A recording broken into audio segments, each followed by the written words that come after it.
Subversion is the term, if you look in a dictionary or criminal code to that matter, usually is explained as a part of activity to destroy things like religion, government, system, political, economical system of a country. And usually it's linked to espionage and such romantic things as blowing up bridges, sidetracking trains, cloak and dagger activity in Hollywood style. What I'm going to talk about now has absolutely nothing to do with the cliché of espionage or KGB activity of collecting information. So the greatest mistake or misconception, I think, is that whenever we are talking about KGB, for some strange reason, starting from Hollywood movie makers to professors of political science and quote-unquote experts on Soviet affairs, or Kremlinologists as they call themselves, they think that the most desirable thing for Andropov and the whole KGB is to steal blueprints of some supersonic jet, bring it back to Soviet Union and sell it to the Soviet military-industrial complex. It's only partly true. If we take the whole time, money, and manpower that the Soviet Union and KGB in particular spends outside of USSR border, we will discover, of course there are no official statistics unlike with CIA or FBI, that the espionage as such occupies only 10 to 15% of money, time, and manpower. 15% of the activity of KGB. The rest, 85%, is always subversion. And unlike a dictionary of English, Oxford Dictionary, subversion in Soviet terminology means always a destructive, aggressive activity aimed to destroy the country, nation, or geographical area of your enemy. So there's no romantics in there, absolutely. No blowing up bridges, no microfilms in Coca-Cola cans, nothing of that sort. No James Bond nonsense. It's most of this activity is overt, legitimate, and easily observable if you give yourself time and trouble to observe it. But according to the law and law enforcement systems of the Western civilization, it's not a crime. Exactly because of misconception, manipulation of terms. We think that subverter is a person who is going to blow up our beautiful bridges. No. Subverter is a student who comes for exchange, a diplomat, an actor, an artist, a journalist like myself was 10 years ago. Now, subversion is an activity which is a two-way traffic. You cannot subvert an enemy which doesn't want to be subverted. If you know history of Japan, for example, before 20th century, Japan was a closed society. The moment a foreign boat comes to the shores of Japan, the Imperial Japanese Army politely tells them to get lost. And if American salesman comes to the shore of Japan, let's say 60 or 70 years from now back, and says, oh, I have a very beautiful vacuum cleaner for you, with the good financing, he says, please leave us, we don't need your vacuum cleaner. If they don't leave, they shoot them to preserve their culture, ideology, traditions, values intact. You were not able to subvert Japan. You cannot subvert Soviet Union because the borders are closed. The media is censored by the government. The population is controlled by the KGB and internal police. With all the beautiful glossy pictures of Time magazine and Magazine America, which is published by the American embassy in Moscow, you cannot subvert Soviet citizens because the magazine never reaches Soviet citizens. It's collected from the newsstands and thrown to garbage can. Subversion can be only successful when the initiator, the actor, the agent of subversion has a responsive target. It's a two-way traffic. United States is a receptive target of subversion.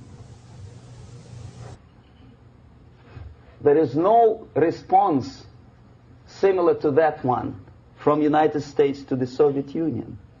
It stops halfway somewhere. It never reaches here. The theory of subversion goes all the way back 2,500 years ago.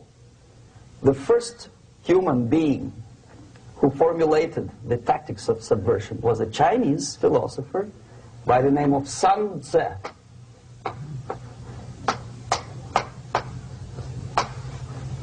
2,500 years BC. He was an advisor for several imperial courts in ancient China. And he said, after long meditation, that to implement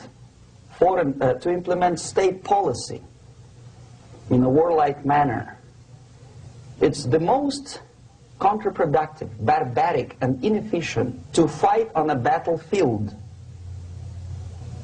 You know that war is continuation of state policy, right? So if you want successfully to implement your state policy, and you start fighting, this is the most idiotic way to do it. The highest art of warfare is not to fight at all, but to subvert anything of value in the country of your enemy, until such time that the perception of reality of your enemy is screwed up to such an extent that he does not perceive you as an enemy, and that your system, your civilization, and your ambitions look to your enemy as an alternative, if not desirable, then at least feasible. Better red than dead. That's the ultimate purpose, the final stage of subversion, after which you can simply take your enemy without a single shot being fired, if the subversion is successful. This is basically what subversion is. As you see, not a single mentioning of blowing up bridges. Of course, Sun Tzu didn't know about blowing up bridges. Maybe there were not that many bridges at that time. But the basics of subversion is being taught to every student of KGB school in USSR and to officers of military academies. I'm not sure if the same author is included in the list of reading for American officers, to say nothing about ordinary students of political science. I had difficulty to find the translation of Sun Tzu in the library of a university in Toronto and later on here in Los Angeles. But it's a book which is not available. It is forced to every student in USSR. Every student who is taught to be dealing further in his future career with foreigners. What subversion is? Basically, it consists of 4 periods, time-wise. If we start from here and go this way, time, right? This is the beginning point. The first stage of subversion is the process which is called, basically, demoralization. It says for itself what it is.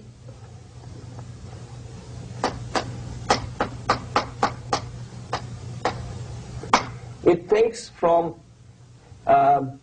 say, 15 to 20 years to demoralize a society. Why 15 or 20 years?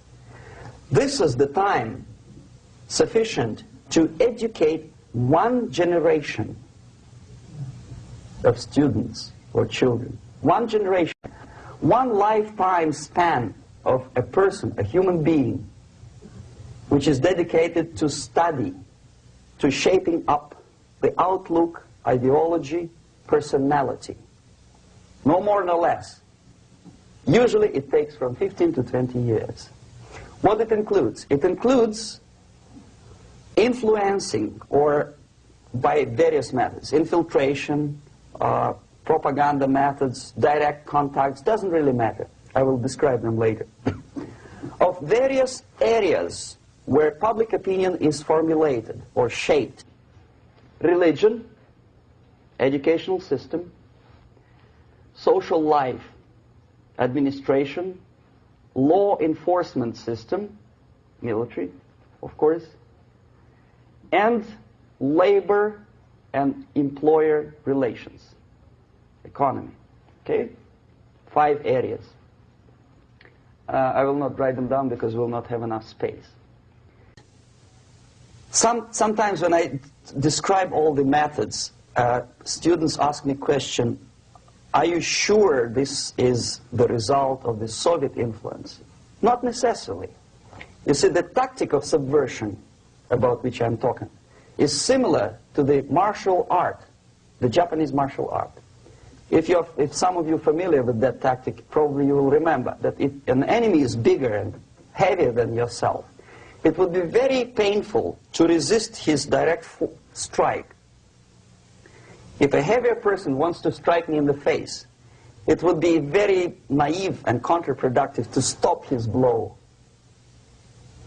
The Chinese and Japanese judo art tells us what to do. First to avoid the strike, then to grab the fist and continue his movement in the direction where it was before, right? Until the enemy crashes in the wall. You see? So, what happens here? The target country obviously does something wrong. If it's a free democratic society, there are many different movements within the society. There obviously, in every society, there are people who are against this society. They may be simple criminals, ideologically in disagreement with the state policy, conscientious enemies, simply psychotic personalities who are against anything, right? And finally, there are a small group of agents of a foreign nation, bought, subverted, recruited, right? The moment all these movements will be directed in one direction, right? This is the time to catch that movement and to continue it until the movement forces the whole society into collapse, into crisis, right? So that's exactly the martial art tactic. We don't stop an enemy. We let him go. We help him to go in the direction we want them to go. Okay? So, on the stage of demoralization, obviously there are tendencies in each society, in each country, which are going to opposite direction from the basic moral values and principles. To take advantage of these movements, to capitalize on them, is the main purpose of the originator of subversion. So we have religion, we have education, we have social life, we have power structure, we have labor relations, unions, and finally we have law and order. 1, 2, 3, 4, 5, 6. Okay? These are the areas of application of subversion. What it means exactly? In case of religion, destroy it, ridicule it, replace it with various sects, cults, which bring people's attention, faith, whether it is naive, primitive, doesn't really matter. As long as the basically accepted religious dogma is being slowly eroded and taken away from the supreme purpose of religion, to keep people in touch with the supreme being, that serves the purpose. Therefore, replace it, accepted, respected religious organizations with fake organizations. Distract people's attention from the real faith and attract them to various different faiths. Education. Distract them from learning something which is constructive, pragmatic, efficient. Instead of mathematics, physics, foreign languages, chemistry, teach them history of urban warfare, natural food, home economy, your sexuality, anything, as long as it takes you away, okay, Social life. Replace traditionally established institutions and organizations with fake organizations. Take away the initiative from people. Take away the responsibility from naturally established links between individuals, group of individuals, and society at large, and replace them with artificially, bureaucratically controlled bodies. Instead of social life and friendship between neighbors, establish social workers institutions. People who are on payroll of whom? Society? No. Bureaucracy. The main concern of social workers is not your family, not you, not social relations between groups of people. The main concern is to get the paycheck from the government. What will be the result of their social work doesn't really matter. They can develop all kind of concepts to show to the government and to the people that they're useful. Okay, away from the natural links, power structure. Okay, the natural bodies of administration, which are traditionally either elected by people at large or appointed by elected leaders of society, are being actively substituted by artificial bodies. The bodies of people, groups of people, whom nobody elected. Never. As a matter of fact, most of the people don't like them at all, and yet they exist. One of such group is media. Who elected them? How come they have so much power? Almost monopolistic power on your mind. They can rape your mind. But who elected them? How come they have a nerve to decide what is good and what is bad for the elected by you, president, and his administration? Who the hell are they? Spiro Agnew, who was hated by the liberal left, called them a bunch of enfeebled snobs. And that's exactly what they are. They think they know. They don't. The level of mediocrity. In a big establishment like New York Times, Los Angeles Times, major television network, you don't have to be excellent journalist. You have to be exactly a mediocre journalist. That's easier to survive. There's no competition anymore. You have your good, nice income, $100,000 a year. That's it. Whether you're better or worse doesn't really matter anymore. As soon as you're smiling to the camera and do your job.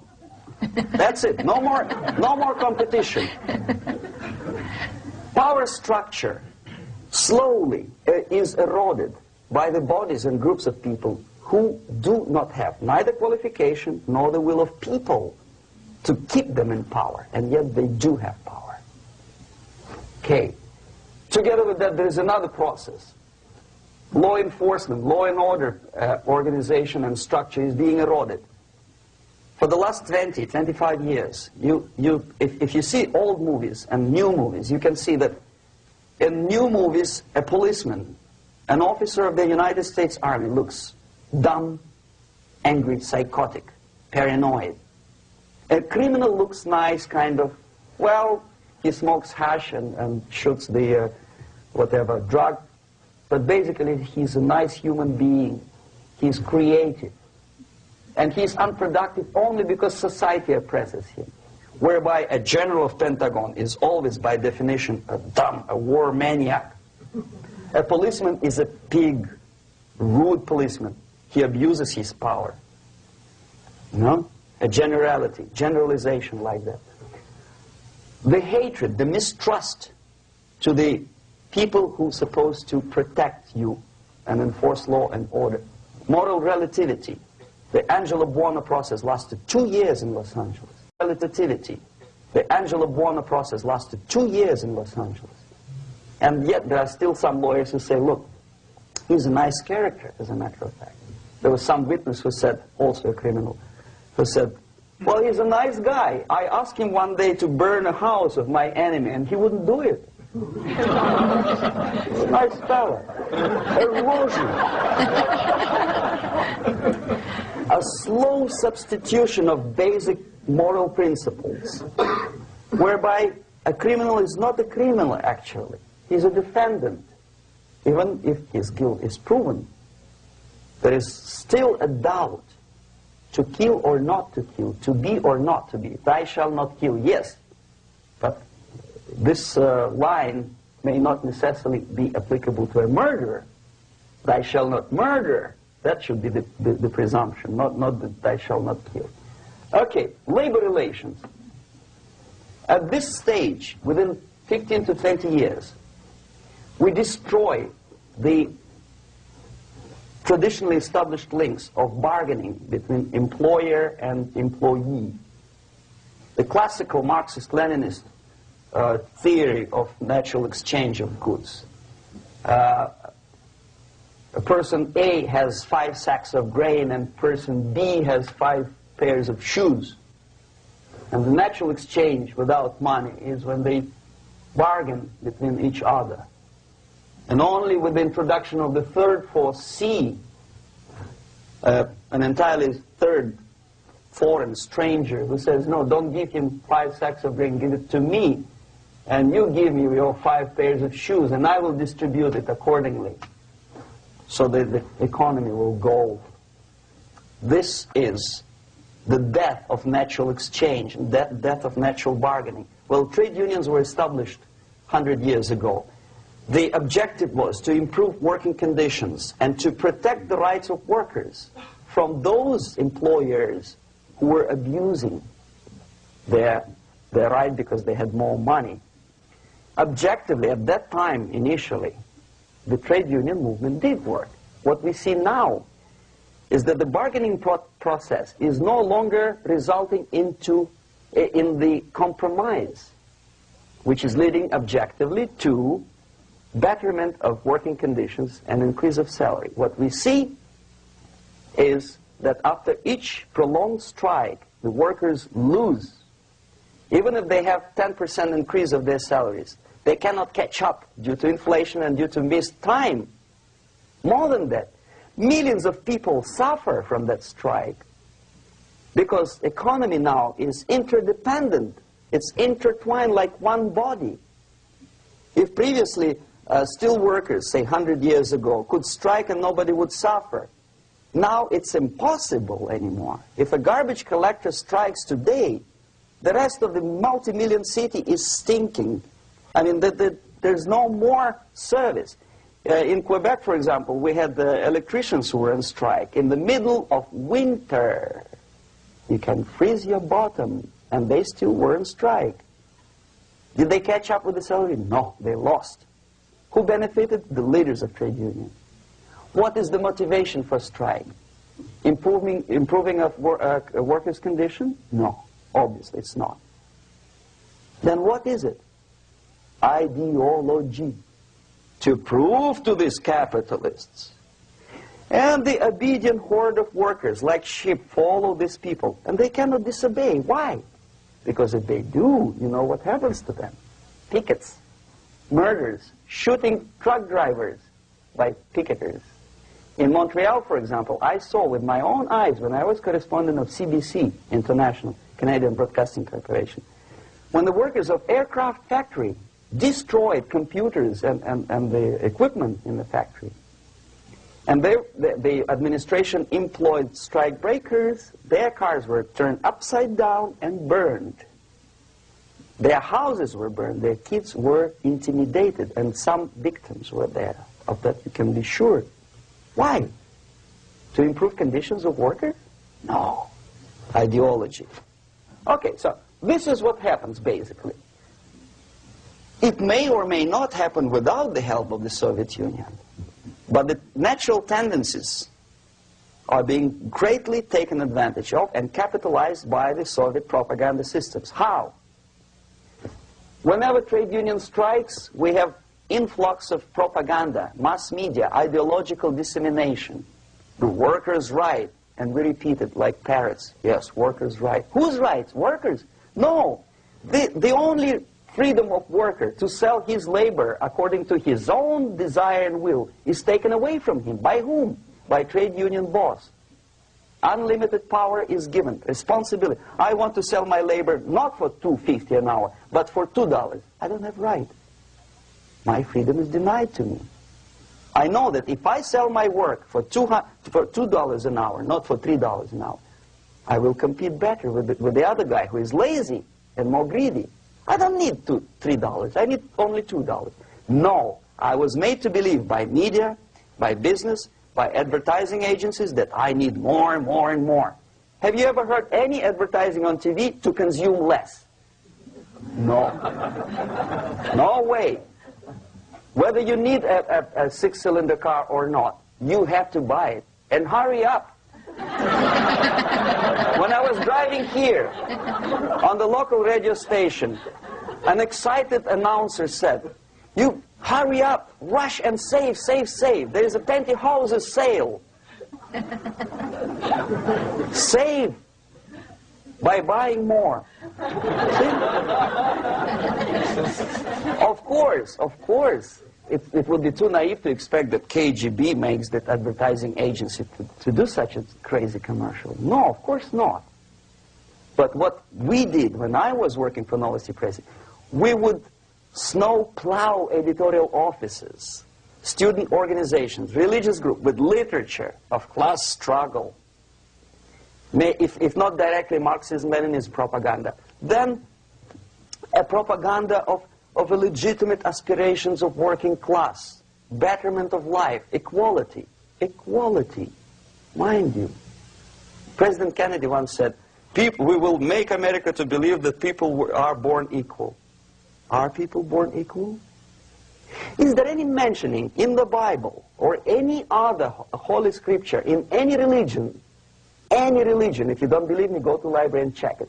There is not a single word about equality. Just the opposite. By your deeds, God will judge you. What you do is important. The merit of your personality. You cannot legislate equality. If you want to be equal, you have to be equal. You have to deserve it. And yet we build our society on the principle of equality. We say people are equal. We know it is false. It's a lie. Some people are tall and stupid. Others are short, bold, and clever.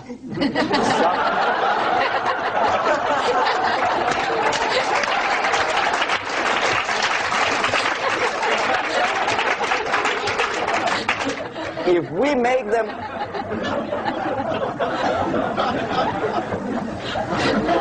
we make them equal by force,